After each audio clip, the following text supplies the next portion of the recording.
said wife. Sometimes. Yeah.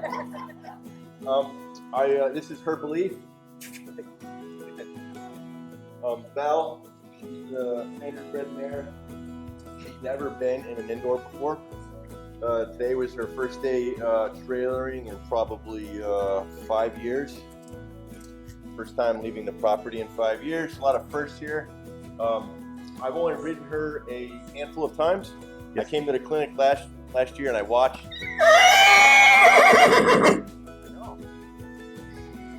Boy, we're gonna work on that. So she's probably a little spooky. Okay. So we'll take it from there. Okay, all sounds right, good. Thanks.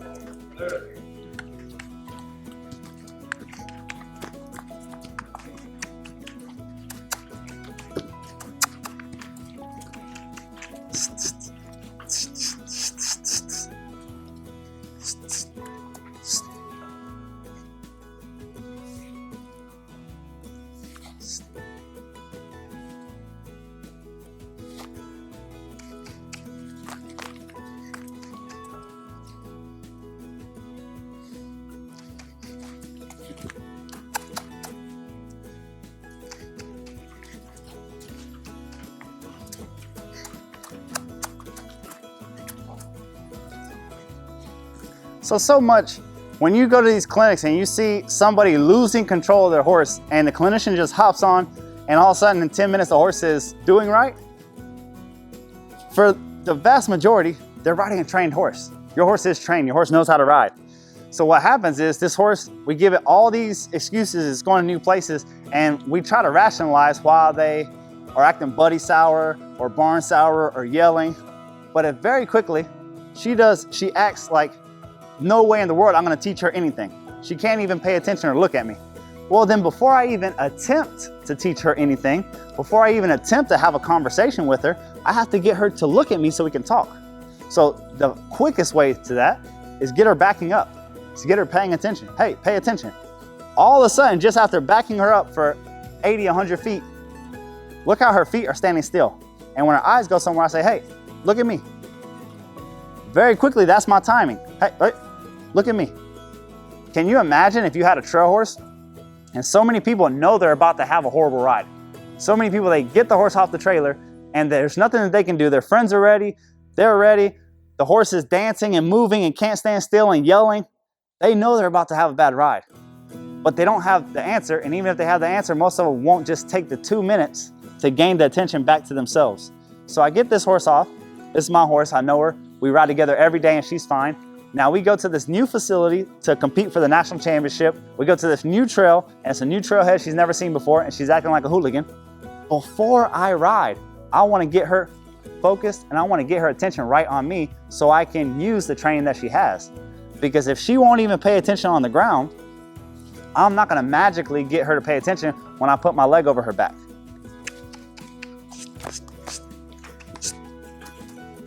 So I'm just gonna walk off and back her up a couple times and give her a reason to pay attention.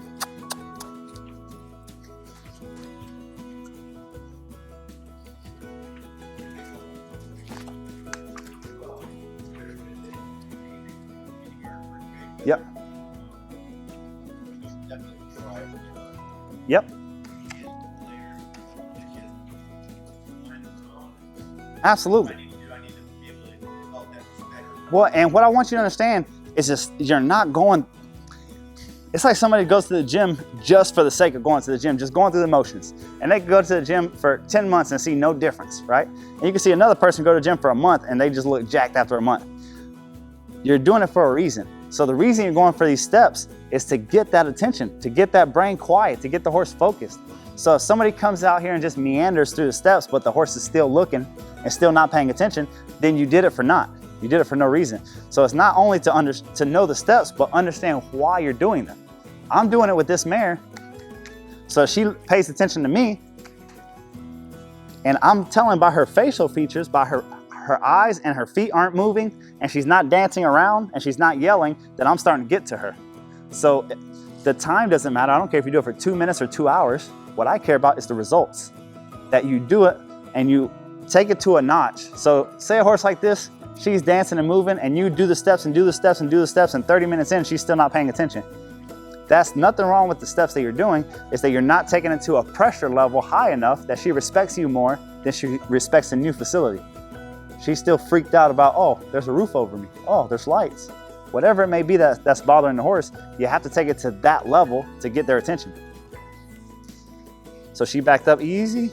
She's paying attention now. Now we'll go to first grade.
So the horse not moving. When I touched her, she wanted to soul up.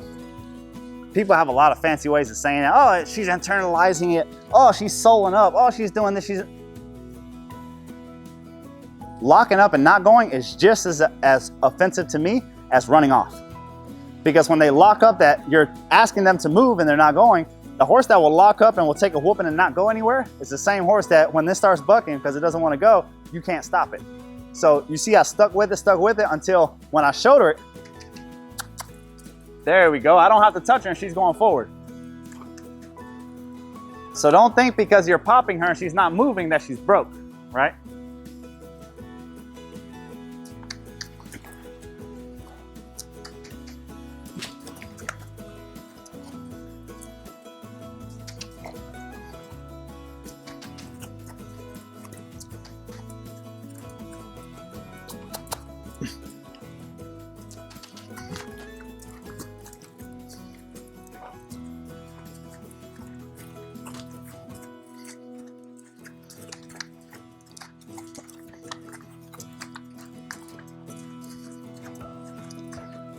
So I call this square dancing.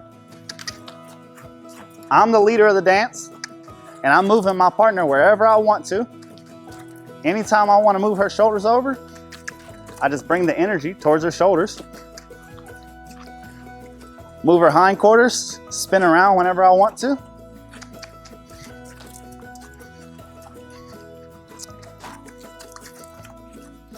Change directions.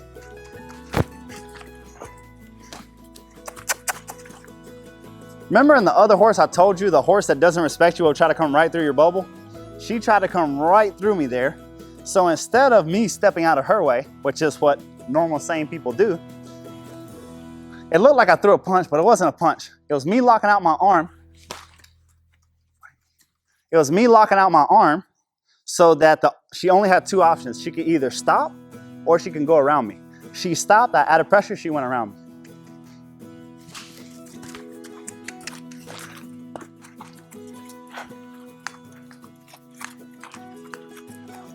Again, switch sides. There we go. So that time she figured it out. I brought that rein up. She stepped around me again.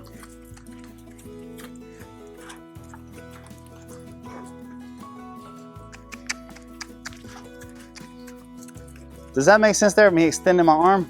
Yes, I realize I have her close to me. That doesn't mean she can't give her head and move her feet.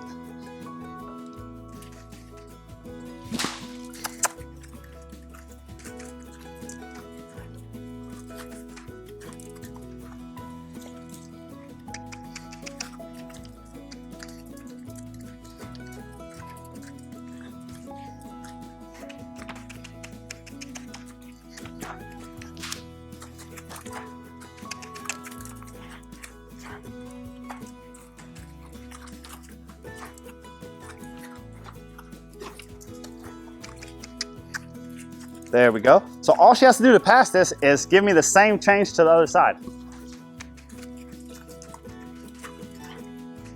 There we go. That was a lot better. There was no popping involved. I really didn't have to pull on her face hard. That was nice. That was nice. One more time.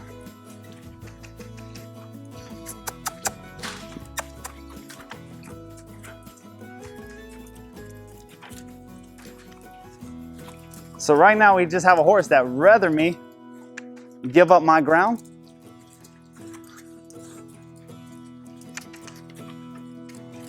There we go. That was the first good transition. She was already kind of stepping away.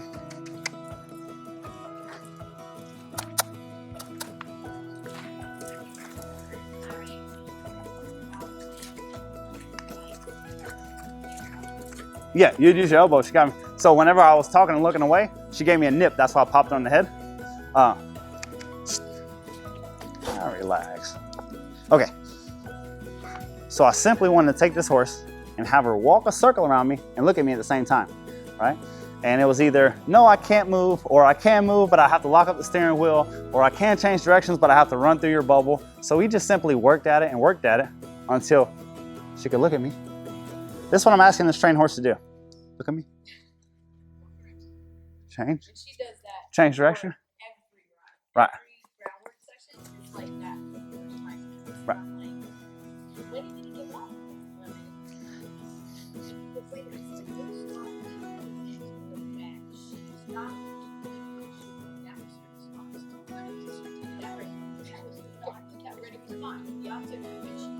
Yes. Absolutely. Right. So one, right, so you're talking about different levels. So the beginning was just us getting her attention and her paying attention. And she looked into it and said, okay, I'll pay attention. Now I said, okay, now I need you to do something that might be a little difficult. And when I say difficult, they have to be using themselves. You know, they have to be with you, paying attention to give their head and move their feet all at the same time. Physically, it's not demanding. Mentally, they have to be with you. I mean, it's as basic as it gets. Walk a circle around me. Do you folks understand why I like the circle right there on you and how much more mentally demanding it is than throwing that horse the whole rope and letting them long line around you? Any horse can go straight, slightly bent, and run forward at the end of a line and pull on you. But it takes a horse that's really with you, giving, that's respectful, giving, and mentally hooked in to walk a nice circle around you and move those shoulders and move those hindquarters on cue. So when I ask her here,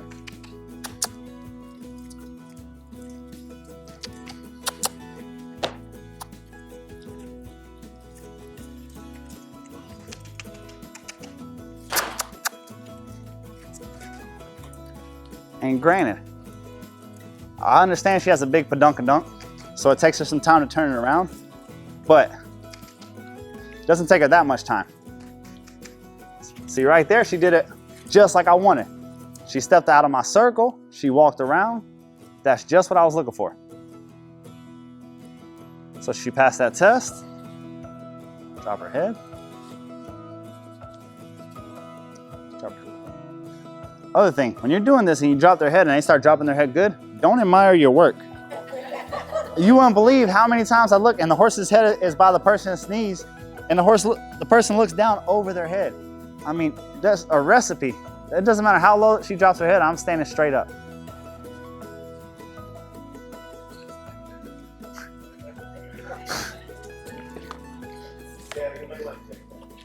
Yeah, it's okay. Some things you learn from experience. This is one of those things. This is a good looking one.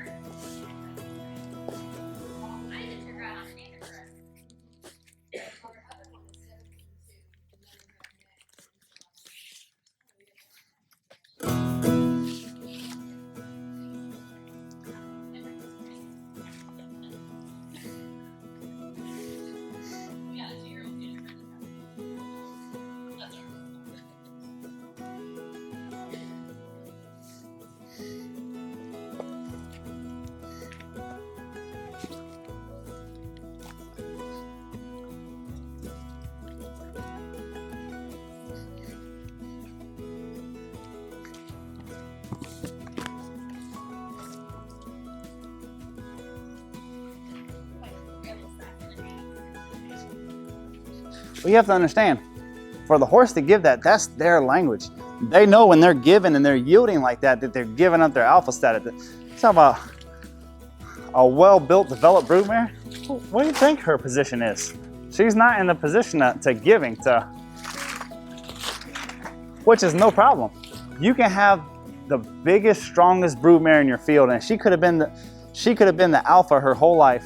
She could be in her peak 8, 10, 12 years old stoutness, and meet the next horse when you switch fields and lose her alpha status like that. So it's never too late to regain your title as the leader. A lot of folks aren't the leader for their horse, and they don't even know that it's a competition. They don't even know that they're having that conversation. I don't know why my horse is acting bad. Well, because for people, we've gotten so far from that kind of society where there's real alphas and betas, this and the other, where for horses, it's still, that's the way they communicate. That's the way that they react. I need a set of reins. You need a set of reins out there? Right there in the back, green set. Right there.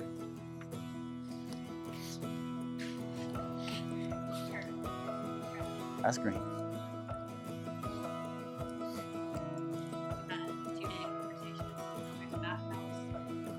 Trying to tell me that a brown step is gray.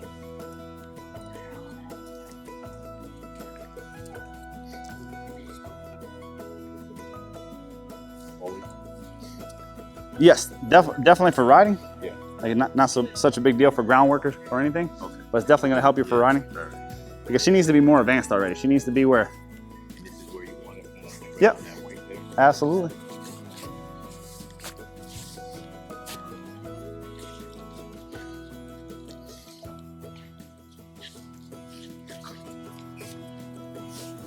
Thank you.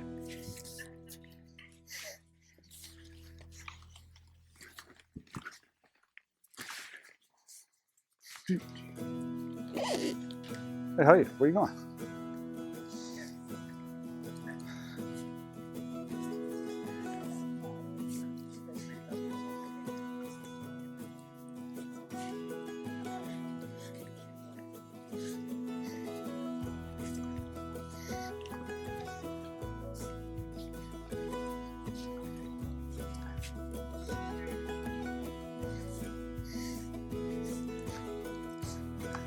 So you guys are aware that they take a lot of standard breds and make them single footers, right? And get them gating.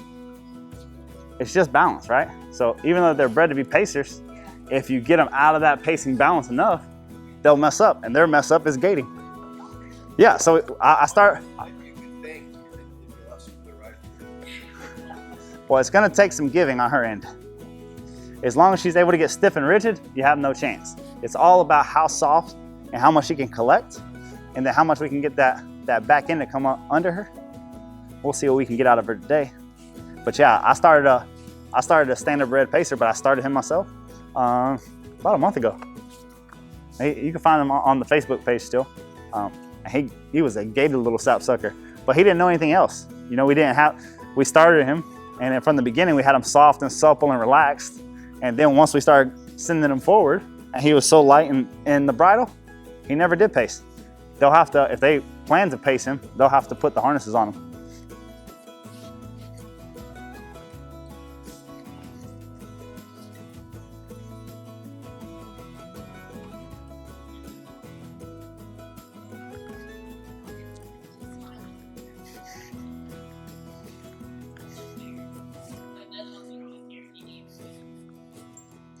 Yeah, they don't like to give up that boss status. No idea. All right, so she's flexing pretty decent. We're gonna go to the spirals. Need to get her softer, need to get her breaking from the pole.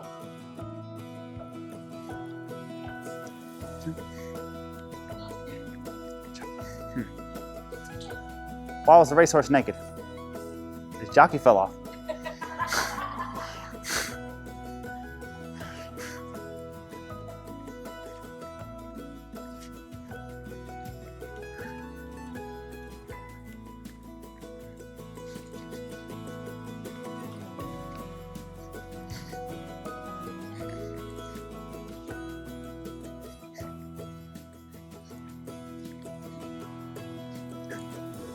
So look at every time she wants to fling her head, you see how she runs into my hand and it just flexes her again, and without me even trying.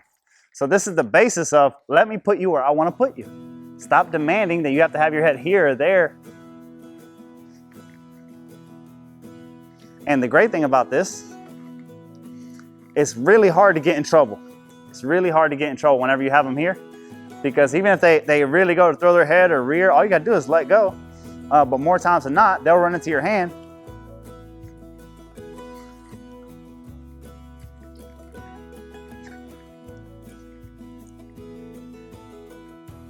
All right, so if we can get her soft and supple in the face and not piss her off, you know we're doing something that's pretty clear and straight to the point.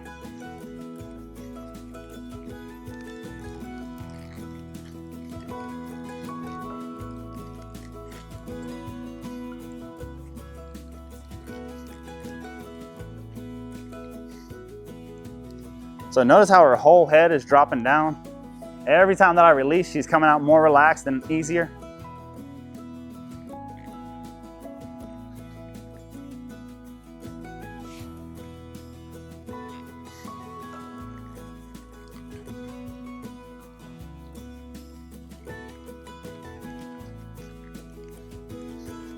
So you see how that's breaking from the pole? I mean, she's breaking from the withers. She's really giving.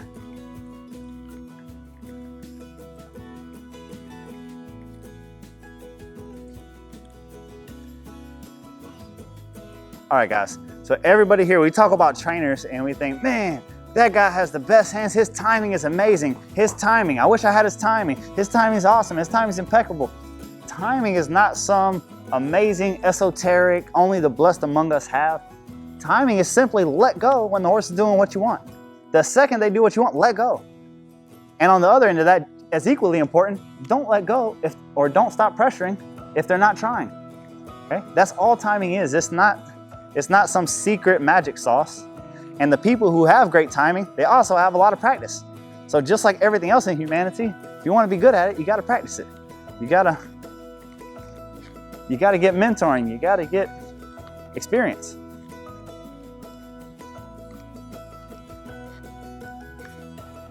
So if I can do this and get a horse like this that's stiff and rigid, soft and easy, both of us can do it. Maybe I do it in 20 minutes or 30 minutes where it might take you a week. But the only difference between the two of us is I'm just letting go right at the fraction of a second at the right time to make that horse figure it out without getting pissed off. So right there, she's kind of like looking for the answer.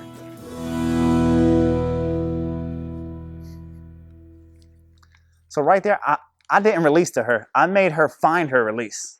What that means is I don't want her going to a certain place, like in flexing to find that release.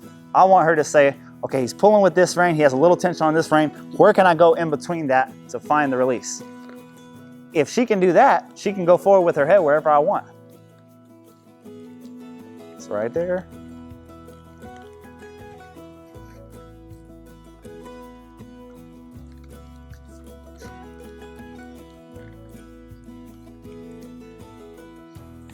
There we go. All right, now she's feeling a lot better.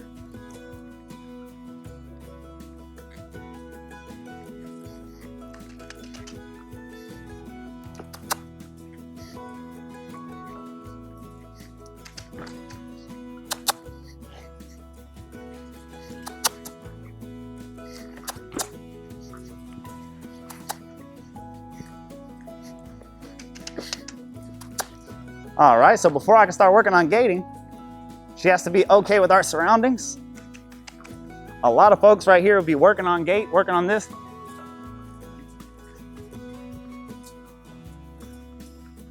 A lot of folks will be working on gait when the horse isn't broke. Don't get the confusion of unbroke with ungated. What I mean by that is I can't focus on how she's going if every polo we pass by or every little leaf that she looks at, she's popping off the rail. Of course she's not gonna be gated. No, she's not gonna be paced. I mean, she's not gonna be anything. Even a quarter horse that all he knows is how to trot and how to canter, you won't get solid trot and canter if they look at every little post and pile of poop in it. You have to get them going somewhere first. For the gated horses, a lot of times they'll be in for starting and I won't gate them till a month in, a month and a half in. They have to be able to go.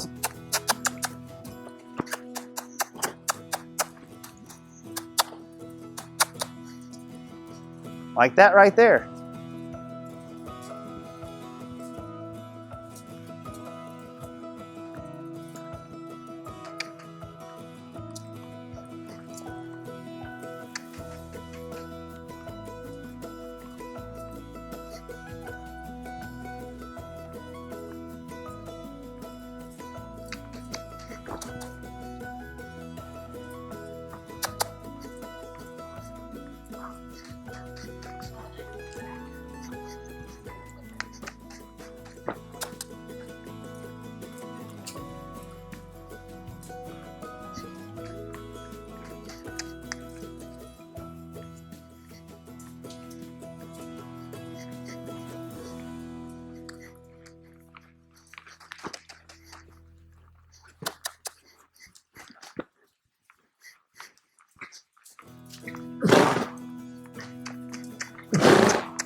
So this horse can definitely gait, like without a doubt.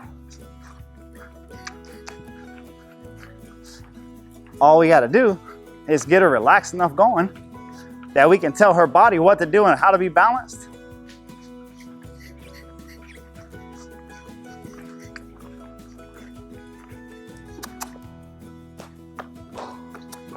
Come on.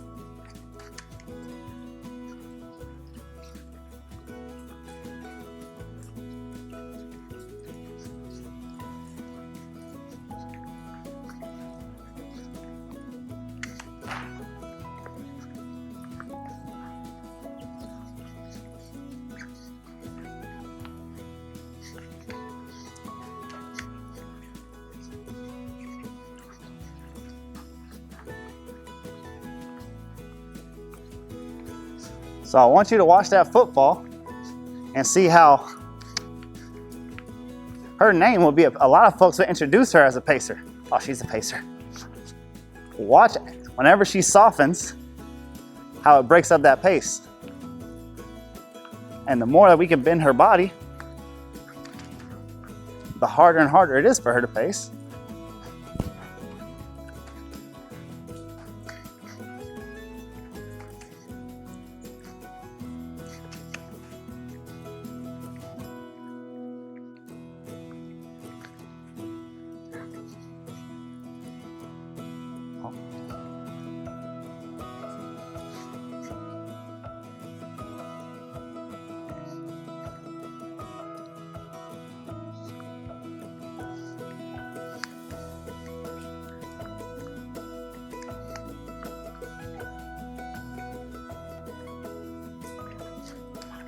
So if I'm looking for gait on this horse, I'm gonna get her head right there and I'm gonna drive her from her head down and look for that back feet to land first. So just like she's walking, just speeding up that walk. And she has the ability to do it. She's balanced enough, she has the right build for it. All I need to get, you see me take my feet out momentarily, so I'm trying to drive her, trying to pick up on her ribs a little bit and get her going forward. Get those back feet landing first. Give her a little breather here. Again, you work, you stop. You work, you stop. Interval training. Let that adrenaline get high because you're doing something new and stimulating to their mind, and then stop and let that adrenaline die. The next time you come back, they'll be more relaxed about the exact same thing that they were bothered by. Do you guys understand what I'm talking about when I say you have to get them broke first, you have to get them going first before you can work on something? So it feels a Western pleasure horse, say. Only thing it knows how to do is trot and canter. Still, you can't work on the trot and canter if they're here. You have to get them broke where they'll, hey, just go somewhere first. And then I'll start picking on how slow you trot or how low your head is in the canter. What's the same thing with her? I wanna get her right there and broken up so she's gaiting for you, but at the same time, well, we gotta get her going somewhere first.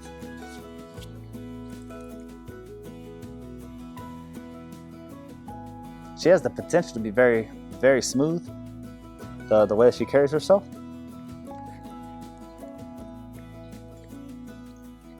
Yeah. Well, and believe it or not, a lot of pacey horses, that's why they're pacing. Because they're so in their own feels, everything they, yeah, exactly. So that's the common denominator across pacey horses. And regardless of the breed or where they come from, or whether they're meant to pace or not meant to pace, all you see, really locked up through the shoulders and withers. Yeah, exactly. So the opposite of that is getting her to drop her head. Lateral flexion, the fancy way of saying turning left and right, is the pathway to get their head down. When they drop their head, their poll below their withers, it releases an endorphin that kills adrenaline. The same horse that you see like this with their eyes open and their head high, if you can get that horse to drop their head, you'll see them take that big exhale, you'll see them relax. Before, I used to wait for it like I was waiting for the male. It wasn't until I got some mentors in performance horses, in Western pleasure horses and reining horses, cutting horses, that I started realizing, oh, I don't have to wait for this. I can make it happen. The same way from the ground I can get a head to drop, I can do the same thing in the saddle. Just teach the horse how to give to that bridle properly, and then I can just touch the reins to get away from that pressure. They drop their head.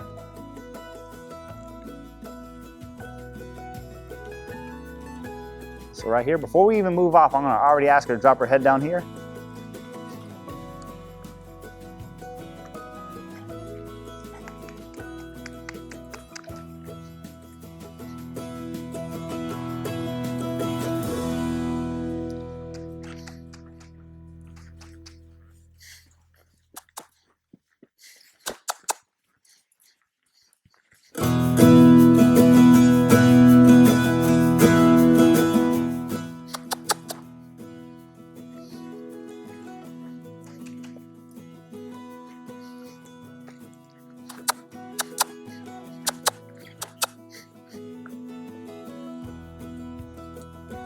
Yeah.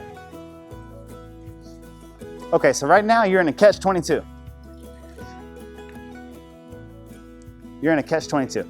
You can have the head down and relaxed, or you can put enough pressure to get her to go forward, and then when she goes forward, she gets excited and picks her head back up. So the key to her being able to gait and just be smooth as silk will be the ability to stay relaxed but be willing to go forward.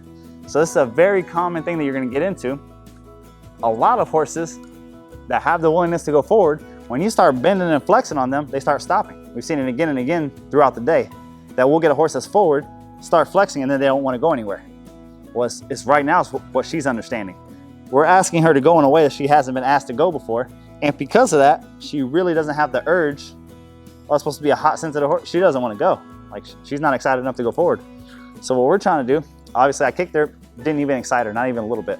So what I'm gonna try to do is touch her in the butt back here as I hold the reins and see if I can get her to go forward, but relax at the same time.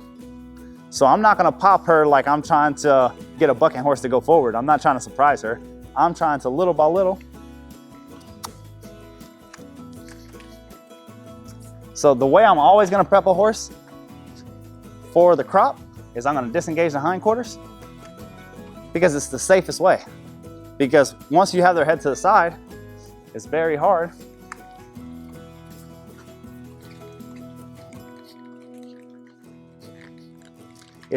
for them to give you issues.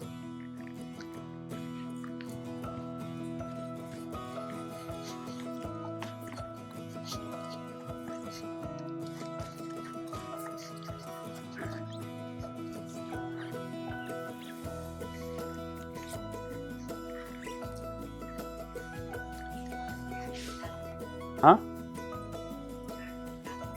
Tap, tap, tap. There we go, pick her head up because she wants to go forward, and relax. Come forward again, touch her butt. Anytime that I pull the rein and she doesn't give her butt, that's when I touch her. Right now, this is just a warning.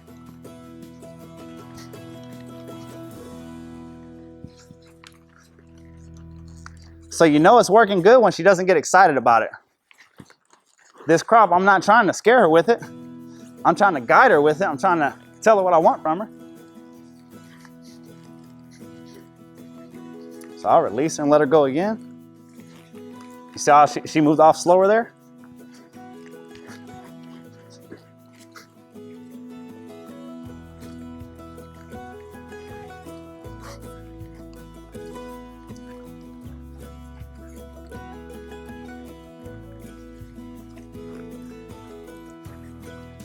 I'm waiting for her to get light on my hand again.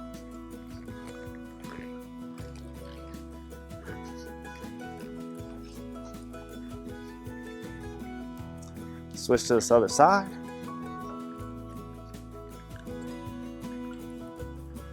There we go. Light on my hand, moving her butt. I don't even really tap her there.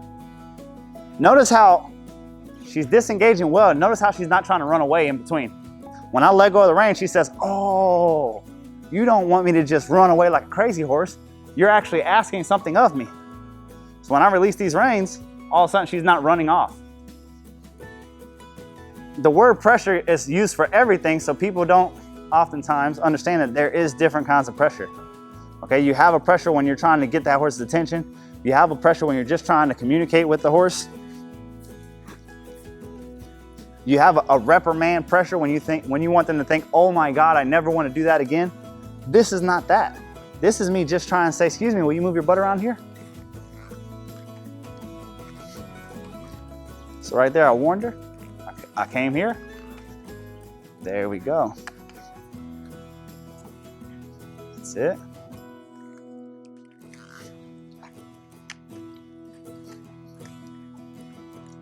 Pressure is relative. What I mean by that, you'll have some horses that you can tense your buttocks and they will take off. You have other horses that you can pick your legs up this high and waka, and they don't walk. Okay, so it's all relative. Understand nothing that you do is gonna hurt the horse. The horse weighs 1,200 pounds. They're so much bigger than you. Whatever pressure you're using, the horse has to learn how to deal with it. And oftentimes when a horse is sensitive, the only reason we think a horse is sensitive is when they can't deal with pressure. You click to them and they go over the top. Well, they're only going over the top because you don't have control of their head. You don't have control of the steering wheel, and you press the gas a little and it just takes you whichever direction it wants to go. So that same horse that's giving you issues, you know, running off because you have a crop, you gain control of its head, and all of a sudden having the crop is not a big deal. But it all came down to being able to control her head and being able to get her where, excuse me. So notice what we're really trying to do is just ask her to go forward. Did you see how we had to take a little detour and fix something else, fix a hole before we went forward? If I would have just went forward and touched her on the butt, she would have just bolted, or at worse than that, paced, you know, just locked up on me. So I had to get her relaxed about the crop first and introduced to it before I could do that. And this is how you do that. Whenever you're going to introduce a crop, whatever you're using the crop for, this is the safest, easiest way to introduce a crop to a horse where you're not in danger. There we go. Yeah. Yeah. Absolutely.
So you see her, all of a sudden she's starting to move independently. All of a sudden those back feet are starting to land first. Now, of course, we're not gating at 20 miles per hour yet, but you have to do 2 miles per hour before you do 20.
So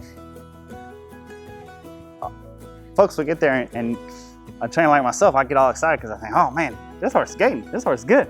And somebody else will see it, and since it's doing 4 miles per hour, the horse is walking. Gait is walking. That's the whole thing. All horses gait. The problem is every other breed of horse outside of gaited horses, they can only do it at 2 miles per hour. The second they cover any real ground, they break into a trot. Okay, so this horse right here, she's already showing us, hey, if you get me soft and supple, I can move independently. I can move my butt first. And you already start seeing that you'll get pacey, and if you plop, plop, plop, and all of a sudden you'll get 3, 4, 5, 10 steps, and all of a sudden plop, plop. That's the only difference is whenever you're feeling that pace, she's tense and tight.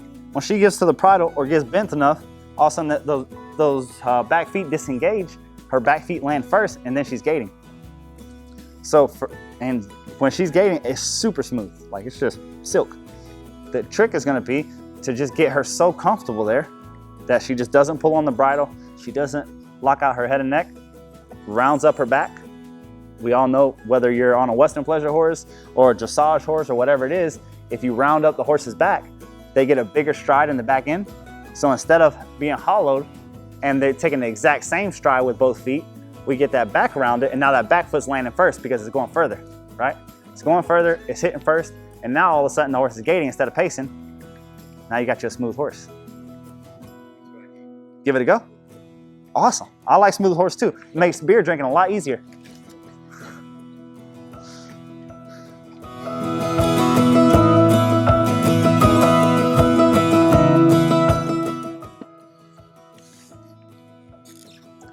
All right, perfect. First things first, I want you to do a couple spirals. So just walk her in a circle to the left.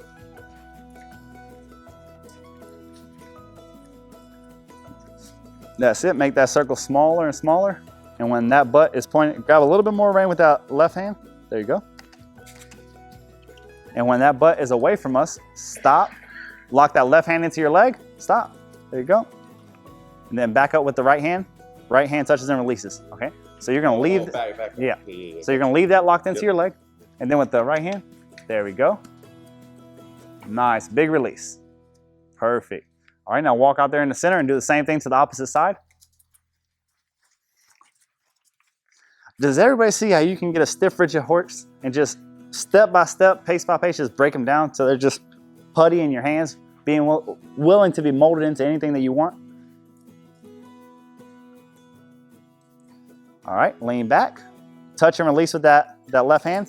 Big releases every step she takes on. There you go. So you don't have, so when you're doing that, the big release is on the outside. Every step that you feel, you give a good job. Back, good job. Back, good job. And then when you're completely done, then you throw both reins at her. Okay? The other thing, the less forward the horse is, what I mean is, in the beginning, the horse is surgy, you make a big circle and you make it smaller and smaller and smaller and stopping back. As the horse picks it up, you make less of a circle. I mean, once the horse figures it out, you see sometimes I just take 2 or 3 steps, stopping back. 2 or 3 steps, stopping back. A step, stopping back. The more they pick up to it, the whole point of the exercise is to get them breaking from the pole and giving. So the more they get it, the less prepping you have to do.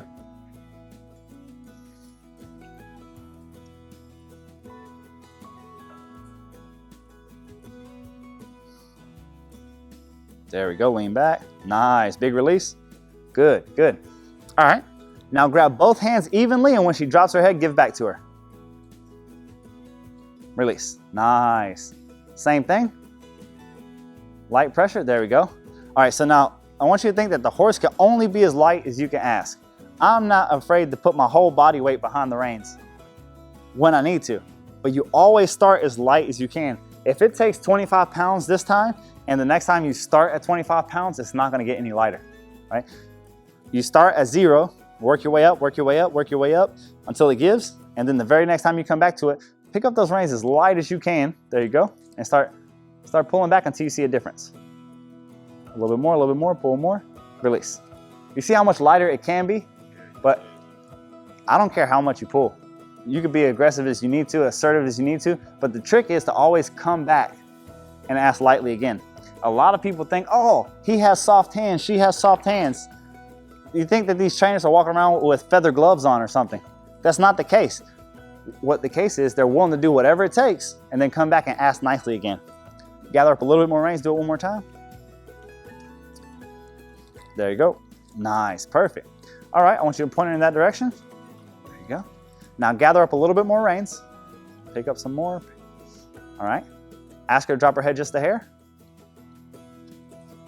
There you go. Sit back, look up, and ask her to go forward. All right. As you're going forward, ask her to drop her head just a hair. There you go. Legs kicking, sit back, look up. Nice. That's where I want her head, down there.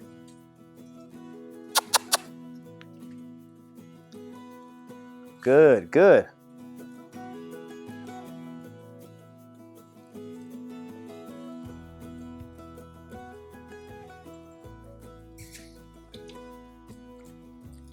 That's it. Keep her going.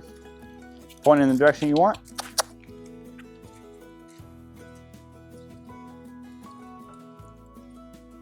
Nice, really nice. All right, a little faster. Don't give her any range. You just kick a little bit more, kiss a little bit more.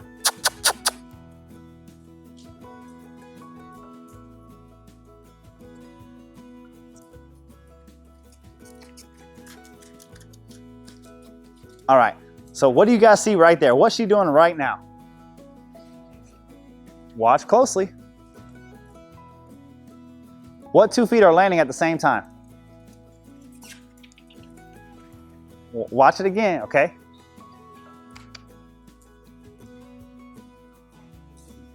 Right? And what's that? That she's trotting. That's absolutely right. Good job. Ding, ding, ding. Why is that? Why am I excited that your horse is trotting? I'm not. Okay, listen to this. Pace is on one end of the spectrum. Trot is on the extreme other end. If you have a pacey horse that's trotting, it's because they're relaxed and they're heavy on the forehand. That's the opposite of pace. So if she's relaxed enough now that whenever we're not holding her just right, that she's trotting, that is a huge first step. If you could get her just trotting around like a quarter horse, plop, plop, it's a lot easier to add a little bit more pressure and get gait than it is to have a pacey horse that you're constantly trying to hold back and soften up. Trainers are scared of pace. Okay, outside of the track, every gaited trainer is scared of pace because for some reason people have a hard time fixing it. Okay, trotting is her relaxing and being relaxed. Okay, so now she went from to now she's plop, plop, plop, plop, and it feels a little bouncy. That's okay. But what that tells me is that she's relaxing and she's moving forward. So if you can keep that going, and then you get her outside where she's somewhere comfortable, just a little bit above that trot is going to be your gait. And then just a little bit more energy, just a little bit more willingness to go forward, all of a sudden she's going to break in, and those back feet are going to start landing first, and it's going to get real smooth. Absolutely, and where she's willing to go. Here she's not willing to get on the rail, so we can't even make this building as big as it is. Okay, that kind of inhibits us, right? But what I'm saying is, if you have a pacey horse that you're trying to fix, and you can get it trotting, you are on the road to recovery. You are doing things properly, because that means you're going to the other extreme. Okay. Remember, gait is in the middle, pace is on one end, trot is on the other end. Try the other way. Same thing, head nice and down.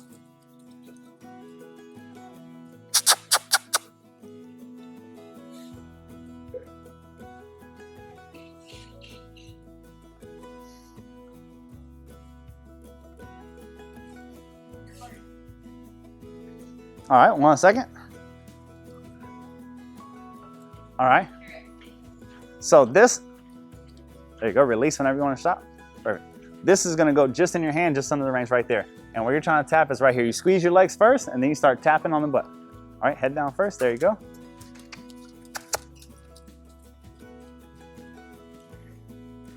All right, drop that head a little bit. Hold her back just a hair.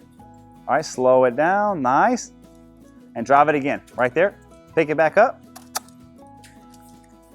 Hold her back in the face just a little bit. Pick up a little bit more reins. All right, so for my trotty horse people out there, do you guys know what a jog is? Okay, a jog is outside of the walk right before the trot. That's exactly what we want out of her. We want her to be right outside the walk, but not trotting off yet.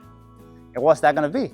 That's gonna be her first stage of gait. So you pick up a little bit more reins, and yes, we want that energy of almost her wanting to go, but you're not letting her just move off, okay? Look where you want to go.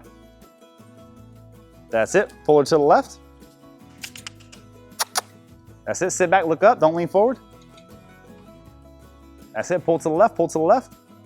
Pull to the left more. Pull her head all the way around to her butt.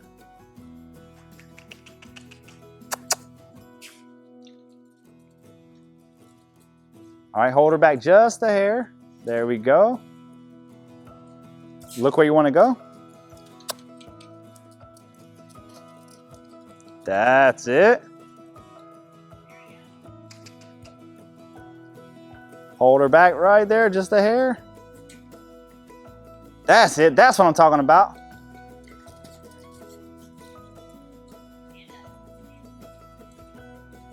Are you guys seeing it right there, that movement of the foot? She's engaged, she's not pacing.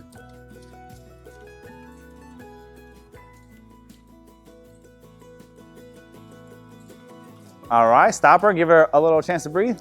All right, so right there you had it for about 3 strides where, exactly. You saw how smooth she can do that all day long. If a horse can do it for 2 minutes, they can do it for 2 hours. It's just a matter of finding it. And then the very next step is making them comfortable doing it, right? It's not enough. Right there, we're making her uncomfortable to do it. So within the coming days, the coming weeks, we have to make her comfortable doing it. This is the only thing that you can do that I'm gonna leave you alone. If you do this and keep your butt under you and give me a little effort, I won't touch you, crop you, kiss you, touch your face, do anything. And very quickly, the thing that was difficult for the horse, that we had to set her up just perfect to gait, all of a sudden, the horse will want to gait because it's the only place that we leave her alone. So you have to find her right above that, right above the walk, right under the trot. And if you could get her where she wanted to go, like going back to the barn, going in a straight line, going down the trail, and you can hold her right there, you're gonna feel it. 1, 2, 3, 4, 1, 2.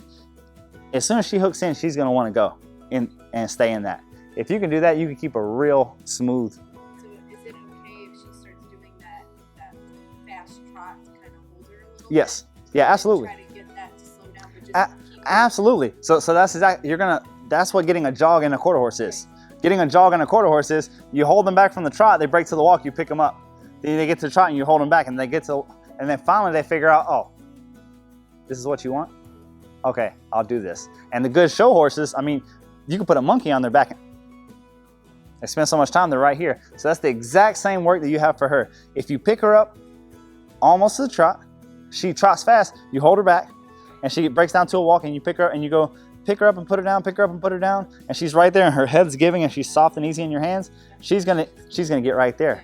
Well, and we say eventually as if it's gonna take this, if that's day one, yeah, if she's showing it on day one, now it's just a matter of touch and feel. The amount of time that it's gonna take her to gait is all gonna be dependent upon your ability to pressure and release at the right time. Hey guys, thank you so much for watching our video. Make sure to get in the comments below and give us your feedback. Let us know what all problems you're having, if you're having any problems with the steps, if there's more videos or problems that you would like to see. We just want to better help you bond with your horse and help fix some of your equine problems and reach your equine goals.